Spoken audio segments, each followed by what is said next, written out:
ঢাকার সিএমএম আদালতের কর্মচারীদের মাসব্যাপী প্রশিক্ষণ কর্মসূচি শুরু হয়েছে।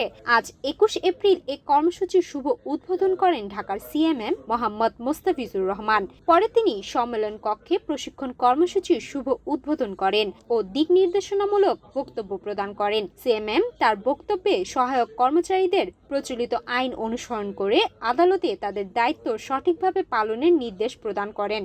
তিনি আশা করেন এই প্রশিক্ষণের মাধ্যমে কর্মচারীগণ তাদের দক্ষতা বৃদ্ধি করতে পারবেন এবং তাদের দায়িত্ব সঠিকভাবে পালনের মাধ্যমে বিচার প্রার্থী জনগণকে ভালো সেবা প্রদানে সক্ষম হবেন। অনুষ্ঠান সঞ্চালনা ও কোর্স পরিচালক হিসেবে বক্তব্য রাখেন অতিরিক্ত chief metropolitan magistrate Mohammad Zakir Hossain. আরও উপস্থিত ছিলেন অতিরিক্ত chief metropolitan magistrate Mohammad Sanaullah, অতিরিক্ত chief metropolitan magistrate Mohammad Ziadur Rahman, অতিরিক্ত চিফ মেট্রোপলিটন ম্যাজিস্ট্রেট ওয়াহিদুজ্জামান, অতিরিক্ত চিফ মেট্রোপলিটন ম্যাজিস্ট্রেট জনাব মোহাম্মদ জাকির হোসাইন এবং নেজারত শাখার ভারপ্রাপ্ত ম্যাজিস্ট্রেট মোহাম্মদ সাইফুজ্জামান প্রমুখ উপস্থিত ছিলেন।